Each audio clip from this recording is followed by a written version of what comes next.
meu querido, paz e graça a todos vocês, amados. Que bênção, alegria, uma satisfação, dando continuação ao nosso estudo nas nossas pré-aulas para a Escola Bíblica Dominical. Para você que não me conhece, eu sou Rodrigo Alencar, da Alfabetização Bíblica Online, onde ensino pessoas adultas a ler e escrever de uma forma natural e sem gramática.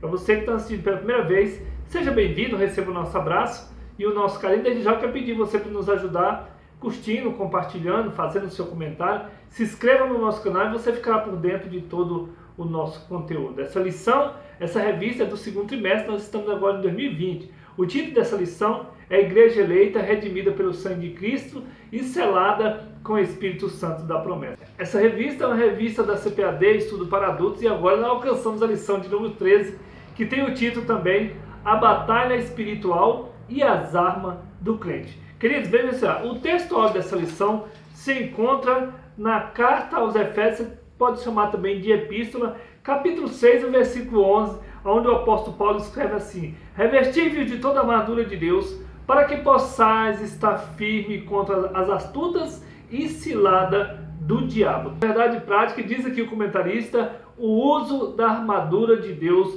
assegura a vitória do crente no campo da batalha espiritual. Então, os versículos-chave para a leitura bíblica em classe se encontram na Carta aos Efésios, capítulo 6, do versículo 10 ao versículo 20. Nós não vamos estar lendo para que o vídeo não fique muito longo, mas você pode estar lendo na sala de aula aí com os seus alunos, que o seu Deus abençoe, faça prosperar em conhecimento e sabedoria em nome de Jesus. O objetivo geral dessa lição é mostrar que o uso da armadura de Deus assegura a vitória no campo da batalha espiritual. Então, a armadura de Deus é para nos assegurar, para nos acobertar, né? Nos blindar, né? Nessa batalha espiritual, que todos nós passamos por essa batalha espiritual constante. Os objetivos específicos são 3, e o primeiro tópico, diz aqui o comentarista, demonstrar qual deve ser o preparo espiritual do crente para a batalha. Qual é,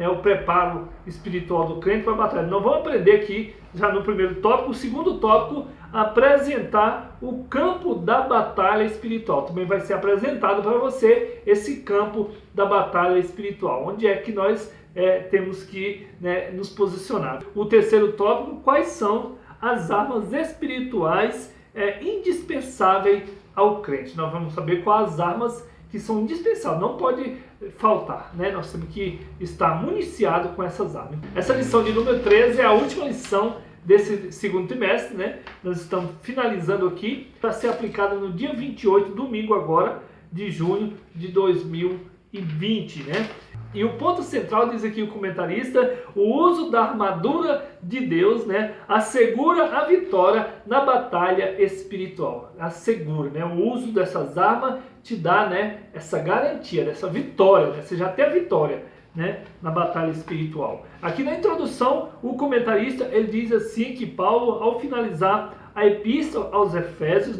o apóstolo convoca a igreja para lutar e resistir aos inevitáveis conflitos contra as forças espirituais da maldade. Inevitáveis. Todo jeito essa batalha vai vir de uma forma ou de outra, e nós temos que estar preparados. Nessa batalha, a fim de suportar os ataques e se manter firme na armadura contra o mal. Veja só, os soldados de Cristo precisam revestir-se de toda a armadura de Deus. Olha aqui, e ele diz, é o que veremos na presente lição. Primeiro tópico, o preparo espiritual do crente para a batalha. Então, vamos ver aqui qual é esse preparo que nós temos que ter para essa batalha espiritual, que ele já vem falando que é inevitável, que ela vai vir sobre nós. O primeiro subtópico, fortalecidos no poder do Senhor. É isso que Paulo fala ali no final da carta aos Efésios. A expressão na forma passiva, fortalecei-vos no Senhor, Efésios capítulo 6, versículo 10, onde o apóstolo Paulo está falando ali, indica que não temos poder em nós mesmos. Esse excelso poder nos é conferido pela comunhão com Deus, veja só, em Cristo, por meio do Espírito Santo. Você vai ver lá no Evangelho de São João, capítulo 15 e o versículo 7, e 1 João, capítulo 1 e o versículo 13. Por isso, precisamos estar fortalecidos por meio da renovação da mente. Nossa mente tem que estar fortalecida, renovada com o Espírito Santo, buscando sempre as armaduras de Deus. E Efésios capítulo 4 e o versículo 23, a vida em santidade. Efésios capítulo 4, versículo 24, e ser cheio do Espírito. Temos que estar cheio do Espírito. Efésios 5, 18, a vitória não pode ser alcançada por outro meio. Essa vitória não se alcança por outro meio, a não ser com a santificação, buscando o revestimento de poder através do Espírito Santo. Conhecer as Escrituras sem a devida obediência e frequentar os cultos sem a genuína conversão não são o suficiente. Se nós tivermos os cultos, e adorando, lendo Bíblia, fazendo tudo isso sem a genuína conversão, isso não é o suficiente. Nós temos que nos converter, nós temos que buscar essa santificação. Então veja só, não obstante, o poder de Deus está disponível aos fiéis para pisar a serpente e escorpiões e toda a força do inimigo. Quer dizer, quando você estiver revestido, está com essa vitória nas suas mãos, para pisar na cabeça da serpente, escorpiões, e toda a força do inimigo que vier contra você, contra o crente. Lucas capítulo 10 e o versículo 19, segundo subtópico, vigilância em toda oração e súplica. E Paulo enfatiza, diz aqui, a necessidade de uma vida cristã permeada pela prática da oração. Temos que estar na oração, buscando a santificação, nos revestindo sempre dessas armaduras de Deus. Não é possível entrar em combate sem a cobertura de tão preciosa arma espiritual. Então, nós não podemos entrar em batalha sem essa cobertura de tão preciosa arma espiritual, que é a palavra de Deus. Lucas 21, versículo 36. A expressão orando em todo o tempo, em toda oração e súplica, Efésios 6, 18, significa clamar pelo favor divino em qualquer circunstância e oportunidade. Então, qualquer circunstância da vida e oportunidade, nós temos que estar clamando pelo favor divino. Esse clamor deve estar acompanhado de vigilância. Isaías 59, versículo 1 e 2, e ele continua: pois esta preserva o crente das astutas e ciladas do inimigo. Salmo de número 124, versículo 7, e ele diz: vigiemos em oração e súplica. Então aqui Paulo está deixando para os crentes, para nós, que nós devemos estar sempre buscando em oração e súplica e vigiando, querido? Síntese do tópico 1. O resumo do tópico 1, a vitória contra o mal somente é possível por meio do fortalecimento do crente no poder do Senhor. Então essa vitória contra o mal, nesse mundo espiritual, só pode ser garantida ao crente através do poder do Senhor. Então temos que nos estar revestidos desse poder, que é a oração, que é buscando na palavra do Senhor. Dando continuação, o segundo tópico, conhecendo o campo da batalha espiritual. Veio aqui o primeiro subtópico, as astutas e ciladas do diabo. Ele diz, a expressão cilada do diabo, diz aqui, indica as armadilhas articuladas perversamente pelo reino das trevas. Ele continua, o líder desse reino é identificado como diabo, que significa caluniador e acusador. É isso que ele faz o tempo todo, Mateus capítulo 4, o versículo 1 e Evangelho de São João capítulo 8, versículo 44, 1 Pedro capítulo 5 e o versículo 8. E ele continua, tomado de fúria e por meio do espírito do erro, ele prepara laços com o propósito, veja só, queridos, de destruir a igreja de Cristo. Nada mais do que isso, querer destruir a igreja do Senhor. Algumas de suas astúcias são, e aqui o comentarista ele enumera aqui uma série de astúcia, né, do inimigo. Aqui o primeiro ponto, né, o ponto primeiro diz aqui, confundir a mentira com a verdade. Isso é o tempo todo ele querendo confundir, né, a mentira com a verdade. Gênesis capítulo 3, versículo 4 e o versículo 5 ali, quando ele, né, queria confundir ali a mentira e a verdade ali com Eva ali, né, tentando enganar Eva. Segundo, deturpar as escrituras, né? Veja só aqui Mateus capítulo 4 e o versículo 6, onde ali Jesus, né, tem uma conversa ali com ele, com Lúcifer, com Satanás. No 3, dissimular e induzir a dissimulação. Veja só aqui, segundo a Tessalonicenses capítulo 2 e o versículo 9. E o quarto, fazer falsos sinais. Ele faz sinais, né, mentirosos para enganar as pessoas. Segundo a Tessalonicenses capítulo 2 e o versículo 9. E o quinto, fazer acusações. Lá em Apocalipse capítulo 12 e o versículo 10, né? Ele é o tempo todo, 24 horas, acusando o nosso irmão, né? E tentando quem possa tragar. E aqui o sexto, ele diz, semear incredulidade. Semeando incredulidade, né? E aqui, 2 Coríntios capítulo 4, versículo 4, onde o apóstolo Paulo diz que os deuses desse século cegou o entendimento dos incrédulos para que não lhe resplandeça a luz do evangelho da glória de Cristo, né? Então, as pessoas, ele cega nessa visão das pessoas, né? Com Deus falso. Veja só, o sétimo é promover ideologias cristãs, né? Promovendo ideologias, dizendo que é cristã e, na verdade, é só confundindo a mente das pessoas.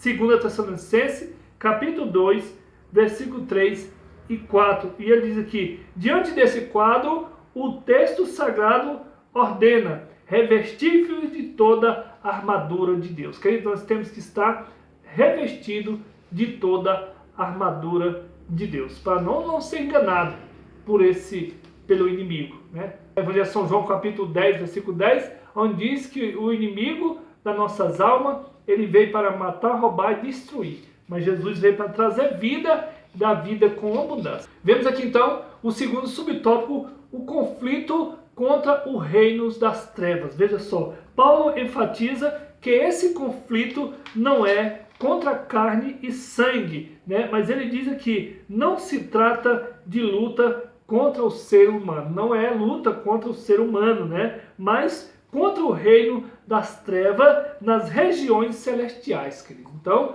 essa luta que nós temos aqui não é contra o ser humano, é nas regiões celestiais, né? Essas declarações indicam que a batalha não é física, essa batalha não é física, mas travada no mundo espiritual. E muitas das vezes as pessoas não entendem, né? Porque ali o marido briga e sai de casa, a mulher briga e sai de casa, ou então eles, né, o filho, eles não entendem, eles pensam que mas isso tudo é o inimigo, né? Que faz com que confunde nessa batalha no mundo espiritual. O conflito é contra as hostes que debaixo da autoridade do diabo mantém os homens na escuridão. 1 João capítulo 5, versículo 19. E aqui eles mantêm os homens na escuridão. Nessa metáfora fica claro que o cenário do campo de batalha do soldado é espiritual. Então, esse cenário do campo de batalha desse soldado aqui é espiritual. Ao mesmo que se revela a natureza pessoal do conflito, pois essa luta se dá tanto na área individual, quer dizer, uma pessoa só, né, quanto na área coletiva da igreja, né? Às vezes a pessoa sozinha, ele entra nesse conflito e também a igreja toda fica nesse conflito, né? A briga do irmão contra o irmão. Aqui, 1 Pedro, capítulo 5, versículo 8 e o versículo 9. Terceiro subtópico, as agências das potestades do ar. Veja só, Paulo identifica as forças do mal, né, que marcham contra a igreja como principados, potestades, príncipes das trevas destes séculos e hostes espirituais da maldade. Veja aqui, Efésios capítulo 6, versículo 12, ele diz, esses seres são caracterizados por 3 aspectos. E ele deixa aqui os 3 aspectos que são caracterizados esses seres da maldade. O primeiro ponto, a letra A, ele diz aqui, eles são poderosos, porque nós não podemos nos enganar. porque eles são poderosos. Veja só, os títulos principado e potestade, né, indica poder, primazia, autoridade para agir. Príncipe das trevas são líder de anjos decaídos que, sob o comando do diabo, exercem domínio. Então, eles têm esse domínio sobre esse comando, né, do diabo, que ele tem esse poder, né? Mas jamais ele tem poder mais do que o Senhor. O segundo ponto, a letra B, diz aqui, eles são malignos, eles são malignos. Tudo que você achar de mal, eles vão fazer. E aqui, esses agentes formam as hostes espirituais da maldade, refere-se aos demônios que empregam seu poder destrutivamente para o mal. Então, eles empregam tudo isso para o mal. Tudo que você pensar que nós pensarmos, eles fazem para o mal. Terceiro ponto, a letra C, eles são astutos. Diz aqui, são cheios de sutileza e maquina a queda da igreja. Então, eles são cheios de sutileza, né? Tentando derrubar a igreja, né? Em todo ponto, né, que ele achar, eles estão ali para derrubar a igreja. Apesar desse imenso império do mal, olha só, a igreja é exortada a não temer. Glória a Deus.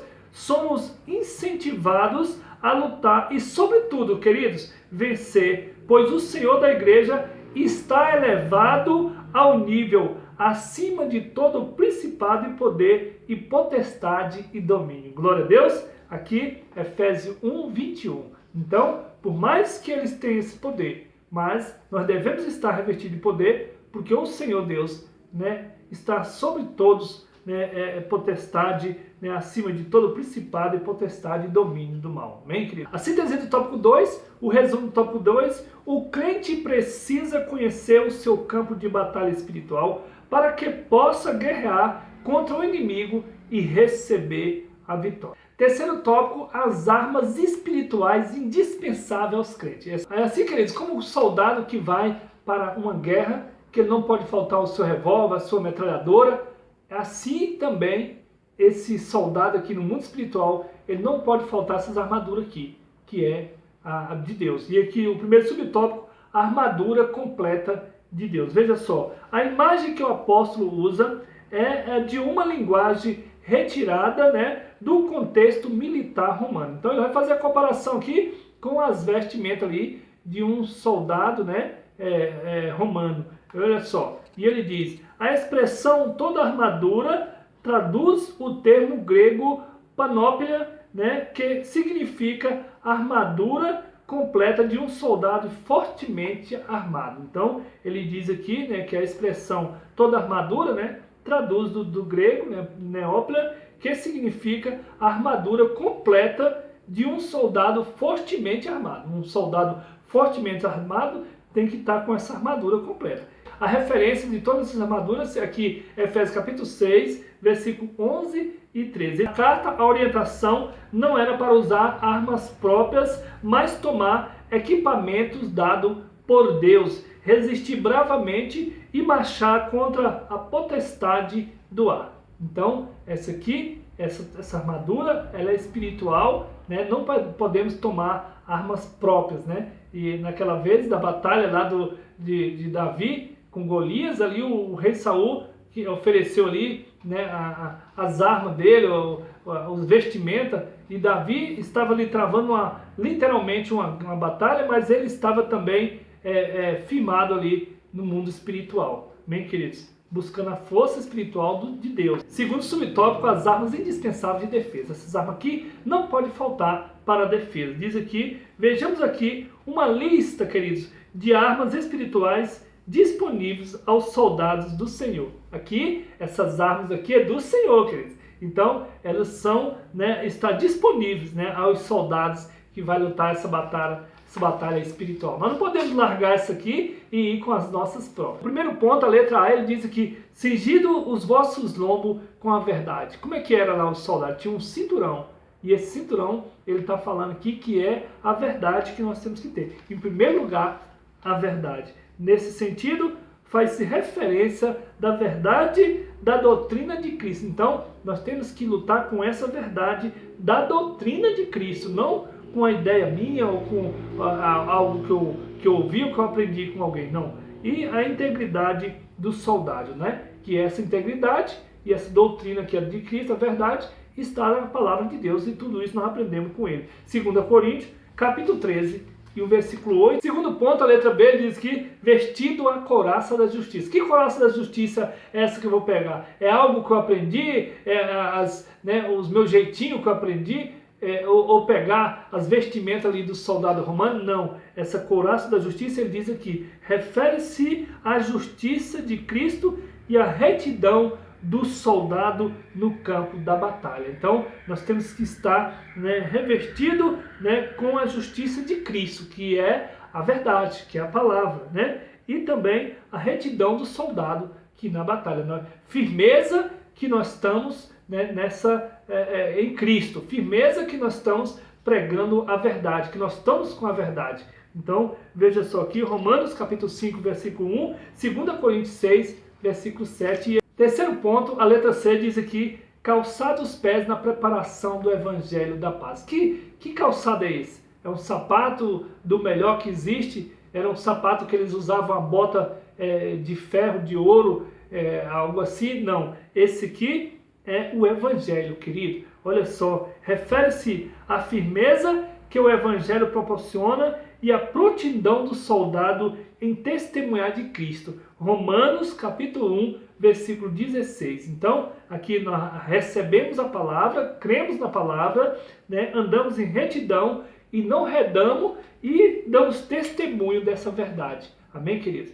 Que é a palavra do Senhor. O quarto ponto, a letra D, ele diz aqui, tomando sobretudo o escudo da fé. Referência, Efésios 6, versículo 16. Que escudo é esse? É aqueles que os soldados usam aqui, colocando na frente dele para ir em uma batalha? Não, queridos. Esse aqui é a fé que você vai ter, que está sempre firmado na verdade, que é a palavra do Senhor.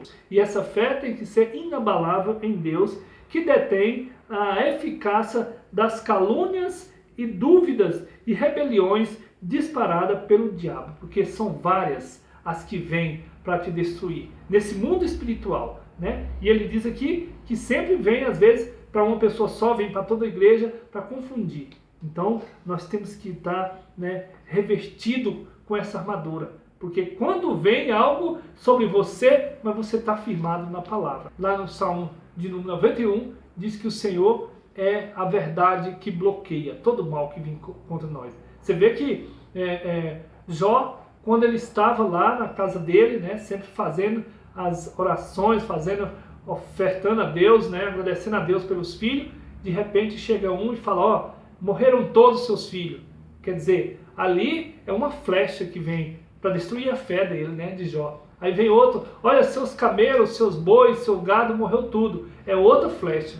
Então essas flechas que vêm. Aí se Jó não tivesse firmado na fé inabalável, ele tinha desmoronado. Aí vem outro e fala, Jó, ficou só eu para contar a história de tudo que se acabou seu. E Jó, ele diz, por mais que ele me mate, mas mesmo assim nele eu confiarei. Então, queridos, é isso que Deus quer, que essa fé tem que ser inabalável. O quinto ponto, a letra E, o capacete da salvação. Referência a Efésios 6, versículo 17. Nós vamos pegar aquele capacete lá do soldado romano ou nós vamos fazer um blindado, ou de bronze, alguma coisa assim? Não, queridos. Ele deixa aqui a referência, ele diz aqui, refere-se à certeza da salvação que já recebemos em Cristo e a convicção da plena salvação no último dia. Nós temos essa convicção, dessa salvação nossa no último dia. Então, é isso que é o capacete da salvação.